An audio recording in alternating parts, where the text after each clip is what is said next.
The Sopranos story starts out as a cheerful parable, but the series finale hardly resembles a fairy tale. It's just how life is, many characters end up dying, and all choices have consequences. Back in the first season, I knew that the Christopher arc that he so frequently talks about was not likely to end with a happy ending, and there are a number of reasons for that. Today I'm going to explain how the wrong choices led to Moltisanti's demise, and we're going to answer the central question: why does Tony kill Christopher in the Sopranos finale?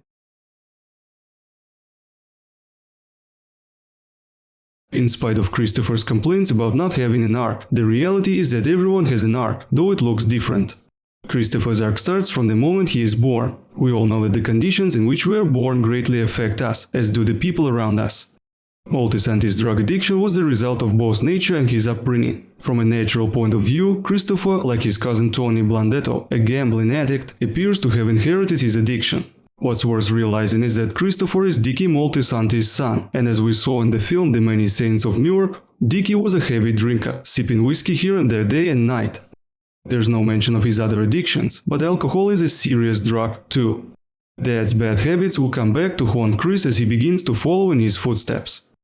In the Sopranos prequel, we witness June's man killing Christopher's father, making his mother a widow and Chris a fatherless man. I won't get into the wilderness and tell you how much the father figure means in men's maturation and lives, but I think it's clear enough here that it's hard for a mother to raise her son alone. The absence of a father negatively affects not only a kid's childhood, but it all usually drags on and affects guys' adulthood. To cut a long story short, Christopher wanted a father, and he found one in Tony Soprano. Of course, Tony has a real son, but to his deepest regret, Anthony Jr. hardly qualifies as a mafioso. Besides, the son managed to inherit Tony's main bargaining chip, the panic attacks. Soprano, it is not difficult to guess, wants to get a decent successor who could take over the reins after the retirement or death of the current boss. Tony and Chrissy represent two different generations of mobsters. Tony is old school and Christopher is the new generation, which would have made Don Corleone twirl in his coffin for at least 24 hours. Pay attention, in the series, most of the older mafiosi don't use drugs, and more specifically, cocaine or heroin. Once in the ranks of the mafia, even selling drugs was a taboo, but when the bosses realized what profit such a business could bring, the restriction was loosened. Among old-school mafiosi, it was considered unacceptable to use drugs. Everything changes dramatically when the mafia youngsters grow up. The new generation of mafiosi doesn't mind getting high, which, of course, interferes with business, because these kids are very easy to make snitches. Drugs make you act irrationally, take unnecessary risks, cause extreme aggression or paranoia. Recall the ending of Goodfellas, and what drug use and dealing drove Henry Hill to. David Chase shows perfectly in The Sopranos how the cops bust pussy. The fat dude was dealing junk in his free time, and after a tough interrogation, the one stand-up mafioso turns into a rat. Back in the first season, our fellow begins to write a scenario for the film. Adriana even gives him a laptop and professional screenwriting software. Knowing a lot about mob life, Chris sets himself the goal of writing a hit at least as good as Donnie Brasco. Chris is not stupid, but due to his lack of experience, the guy doesn't understand that such screenplays, especially those based on true events, can be written by a mafioso only after he retires or starts a new life in the witness protection program. Yeah, for a while Moltisanti manages to keep penning the script, but the entire endeavor falls under Jeannie's word when Tony finds out about Christopher's little hobby. At that point, Soprano clearly conveys to Christopher that there is no place in their midst for this kind of filmmaker, and states that it's time for Christopher to decide whether he wants to be a filmmaker or a stand-up guy. Obviously, it's not an easy choice, but in the end the desire within Christopher to become a mobster takes over, and the script is shelved. Let's be clear, Tony loved movies, we often see him sitting in front of the TV. Here's the scene, Moltisanti's screenplay could simply get the family in trouble, so Soprano decides to prevent the problem rather than deal with it afterwards. Especially since it's not just money or respect at stake, it's people's fates. It's one thing to go to school for a minor crime, but another thing to go to jail for 20 years under the RICO law. Soprano is not ready to make such a sacrifice. To illustrate what I mean by Chrissy's inexperience, let us recall how Moltisanti made his bones. Early on, Moltisanti planned to dump the body in the Cola Brothers dumpster to deliver a message a la Luca Brasi from The Godfather, but the more experienced pussy convinced him to hide the body elsewhere, as it would bring less trouble to the crew. Like no one else on the show, Christopher was given a tremendous number of opportunities to break up with the mob. Already in season 2, Tony offers Moltisanti to leave the mafia, stating that if the latter quit and pursue a career in the Hollywood scene, there would be no further repercussions for him to be concerned about. But Chris, as always, discards the chance. In fact, he is sympathetic to Tony's ultimatum, because at that moment Moltisanti is 200% loyal to Tony, once he even declares that he will go to hell for Soprano. Same goes for Tony, he loves his nephew and sees him as a potential successor.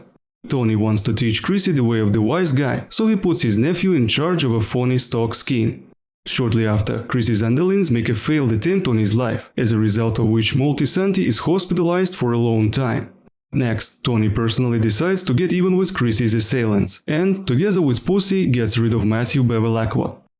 After recovering from his wounds, Chris has some great news, the books are about to open. Uncle Tony tells his nephew to get his suit ready, soon Moltisanti will be initiated as a wise guy. Tony is very much emotionally attached to Christopher, or he wouldn't have proposed Moltisanti as a candidate for the wise guy title. Let's not forget that along with Chris, Eugene Pontecorvo joins the ranks of the Goodfellas. Despite his age, Pontecorvo is 40 or 45 at the time of the show, Eugene is still an associate member of the mob, the lowest ranking member of the mafia. My guess is that Eugene wanted to join the wise guys when he was 15 or 16 years old, or maybe even younger. Pay attention, it took him about 30 years to become a soldier, while Christopher was in his 30s at the time of the oath. Tony wanted to make Christopher untouchable as soon as possible. By the way, during the ceremony he spotted a raven on the windowsill and considered it a bad sign. Moltisanti serves as Tony's voice, relaying his orders to his subordinates to keep the Sopranos safe from potential accusation. Make no mistake, the mafia is not a church, everything here has its price, and everyone tries to make his own profit. The same goes for Tony. In September 2002, Soprano takes the unprecedented step of ordering Moltisanti to kill a retired cop. And the sponsor of this Vano VHS episode is Audible. Audiobooks are a great way to get a taste of a book without sitting down to read. You can listen to audiobooks in the car, at the gym, and you can read a book at any speed you want to finish reading faster. Audible offers an incredible selection of audiobooks of all genres. The best part is that the app has all those books we love so much. The Godfather, The Family Corleone, The Godfather's Revenge, Wise Guy, Hit 2 by Michael Mann, and many more. Remember when I told you about the special edition of The Godfather with the Coppola introduction? You can listen to it today. All you have to do is visit audibletrial.com/VanoVHS and ask for a trial. New users can try Audible for free for 30 days. Goodfellas, they made me an offer I couldn't refuse. I love books, but I don't always have time to read a paper version. But with Audible I can always enjoy The Godfather on the road or while driving. I really hope you will enjoy it too. Visit audibletrial.com/VanoVHS and use a trial. All links are in the description. As an Audible associate, I earn from qualifying purchases, at no cost to you. In September 2002, Soprano takes the unprecedented step of ordering Moltisanti to kill a retired cop, Barry Haydu. Tony claims that Haydu is responsible for the murder of Christopher's dad. Haydu refuses to admit his guilt, but Moltisanti kills him anyway. Personally, I don't think the cop had anything to do with Dickie's murder, this way Tony wants to test Christopher's loyalty. And besides, killing a cop, albeit a retired one, is no joke. By doing the assignment, Christopher is, you might say, selling his soul to a horned fellow. Why do I think the cop had nothing to do with it? It was his last day of duty. My guess is that during his police career he helped the Soprano family or Tony personally handle not so legitimate things. In other words, the cop knew way too much. After he retires, he becomes a burden to Tony and Soprano decides to get rid of the potential witness, but also wants to test Christopher. Shortly after killing the cop, Paulie Walnuts checks in on the prison, and Chrissy becomes the acting capo. This is when Moltisanti's drug habit spirals completely out of control. Once Tony contacts Chrissy to get rid of Ralphie's corpse, Soprano guesses that Moltisanti is high. Well, that's not difficult. Look at how Chrissy covers the fire of the lighter from the wind while in Ralph's apartment. Even though they successfully manage to get rid of the body, Tony decides that his nephew needs some help. Then, after the failed intervention, Tony claims that Christopher will soon go to a hospital to battle his illness. Tony adds that Patsy Parisi will be around to keep an eye on Chris. Although Patsy's job is to keep Chris protected, Tony implies that Patsy has the right to kill Moltisanti if the latter tries to flee the clinic without having completed his therapy. At this point, he begins to sense that Chris is becoming the vulnerable link in their system. But luckily for Christopher, he has enough energy to finish therapy. Upon his return from rehab, Christopher becomes a new person. He is genuinely committed to staying sober and making his life better. Moltisanti is soon put in charge of a contraband cigarette operation. During Moltisanti's trip to North Carolina for tobacco, Tony and Adriana are involved in an accident, and rumor begins to circulate that the accident was caused by a blowjob. Finding this out, Moltisanti gets bullied by Vito's Spatafor, gets drunk, and points a gun at Soprano. But luckily their cousin Tony Blondetto intervenes and thereby saves Chrissy's life. My point is also that there are no victims in this case. Everyone involved is responsible in their own way. For Christopher, it's beyond comprehension that Tony, his uncle, can hook up with Adriana, his fiancée. But Chris sleeps with his cousin Greg's girlfriend in the D-Girl episode himself. Regarding Tony, I'm sure he wouldn't pass up the opportunity to climb into Adriana's panties. You could say the raccoon saved the whole thing. Between Tony and Adele there is a kind of chemistry, you can see it with the naked eye. Despite the fact that Tony denies any kind of sexual interest in his nephew's bride, it's obvious to everyone. This again shows how much Tony is willing to abandon his principles for his own benefit. We'll come back to that at the end of the video. At this point, I believe, Christopher's mistrust toward Tony begins to rise. Of course, Blondetto resolves the situation with the doctor's help, but there is one unpleasant scene left: rumors. As soon as the rumor starts to spread, it takes on a life of its own. Just think of the case of Ralph Cifaretto's unfortunate joke about Jeannie's sack. On both occasions, the rumor almost cost some people their lives. Shortly thereafter, Moltisanti travels with Soprano and Blondetto to Uncle Pat Blondetto's family farm. Once at the farm, Moltisanti recalls how the two Tonys used to bully him as a child, and their attitude is echoed again as they shower him with mockery about his drug habit. But the biggest test of Christopher's loyalty happens when Adriana discloses she is an FBI informant. The FBI expertly gets Adriana on the hook, making her cooperate. Chris, of course, suspects nothing. The agents recommend that Adriana join the witness protection program. Regardless of the risk, Adriana suggests that she will try to persuade Christopher to join the witness protection program along with her. Upon hearing the truth, Moltisanti strangles Ade in a fit of rage, but stops at the last second. After, Chris sort of puts up with the truth and says he needs to drive off to the gas station. Chris notices a pathetic kid at a gas station with his family and their shabby car. It looks as if the family is on the move in search of a better life. What Christopher sees is who he thinks he will become once he leaves the mafia. Christopher's biggest fear was the freaking ordinariness of life. Once Chrissy has made up his mind, he goes straight to Tony's house to inform Soprano of a scary secret. Tony rushes at Christopher, insisting on Adriana's whereabouts. Struggling, Christopher reports that Adriana is at home.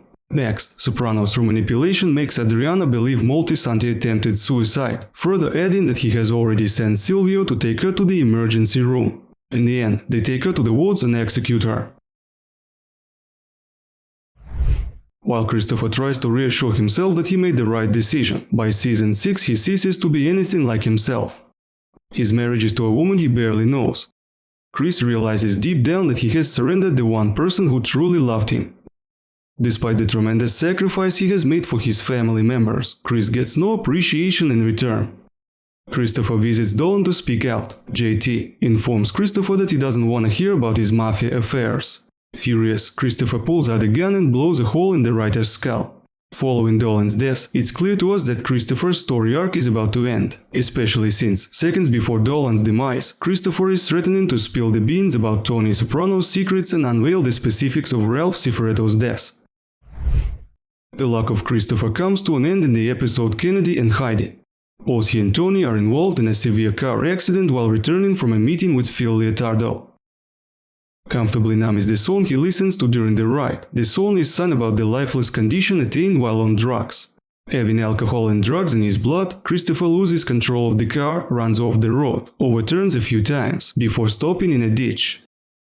Christopher chooses not to fasten his seatbelt, causing serious internal injuries as a result of the accident, indicated by the blood he is coughing up. He asks Tony to get a cab because he will fail a drug test and get his license taken away. Outraged by the discovery and afraid that Christopher will dig up dirt, Tony decides to take precautions. Without any hesitation, he smashes a window and forcefully grabs Christopher by the nose, as a result of which Christopher suffocates in his own blood. Early in the series, we think that Tony is just an average person, like all of us, with his pros and cons. However, in the show's finale, David Chase reveals that Tony is evil. Soprano descended to the point where he can't even bring himself to fake grieving the loss of a dear one. Many times Tony justifies the murder he committed by referring to the fact that a tree branch hit a child's seat. But let's face it, Tony killed Christopher because he had become a menace to him. After all, Christopher could tell on his secrets at any moment. The reasons for this unhappy ending for Christopher are many, but at the heart of it all is his awareness that he made the wrong decision and can never change the situation again. Which makes Christopher's demise all the sadder as Moltisanti wastes his opportunity to pursue happiness for the sake of the man who will ultimately end up killing him. Subscribe to my channel to watch the future Vano VHS videos, and if you prefer reading rather than watching, visit my website using the card you see on your screen. Watch the video on the right to learn how exactly did Sicario 2 end. My name is Ivan Pyatovsky and you're watching Vano VHS.